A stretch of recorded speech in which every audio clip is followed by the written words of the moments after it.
300 սպարտանցիները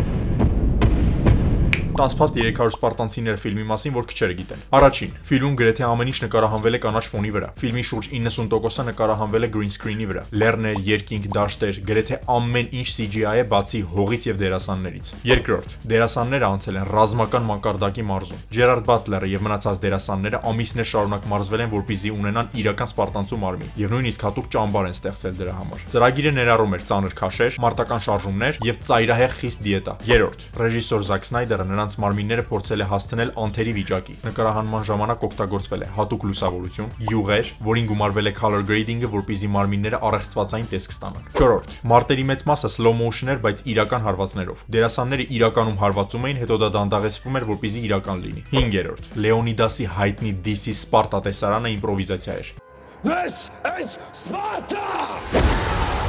Ֆիլմի ամենահայտնի տեսարանում ըստ սցենարի բղավոց չկա, սակայն Ջերարդ Բատլերը այդ պահին իմպրովիզացիոն գոռացել է եւ դա մնացել է ֆիլմում։ 6-րդ, ֆիլմը պատմականորեն շատ աղավաղված է։ Օրինակ իրականում սպարտանցիները մերկ չէին կռվում։ Նրանք ունեցել են բավականին ամուր զրահներ, բայց ֆիլմում դա հանվել է զուտ դրամատիկ էֆեկտի համար։ 7-րդ, սպարտանցիների վահանները իրական մետաղից են եւ շատ ծանր։ Դրանք հասնում էին մինչեւ 10 կիլոգրամի եւ դժվարացնում էին մարտերը։ 8-րդ, բազմաթիվ դերասաններ ստացել են իսկական վնասվածքներ։ Մարտերի ժամանակ եղել են կոտրվածքներ, կտրվածքներ եւ շատ դեպքերում նկարահանումները շարունակվել են առանց կանգի։ 9-րդ, ֆիլմը հիմնված է կոմիքսի վրա։ 300 սպարտանցիները ֆիլմը ոգեշնչված եւ հիմնված է եղել կոմիքսի վրա, այլ ոչ թե պատմական աղբյուրներից։ Հենց այդ իսկ պատճառով պատմական շատ փաստերի հետ չի համընկնում։ Եվ 10-րդ, ֆիլմը դարձավ մշակութային սիմվոլ։ Հենց այս ֆիլմից եղան ամենաշատ մեմերը, մեջբերումները։ Նույնիսկ ֆիլմը դարձավ մարզասրահ հայցելելու շատ մեծ մոտիվացիա։ Հետևիր էջին եւ մեկնաբանությունում գրիր քո ամենասիրած ֆիլմը, որպեսզի անդրադառնանք։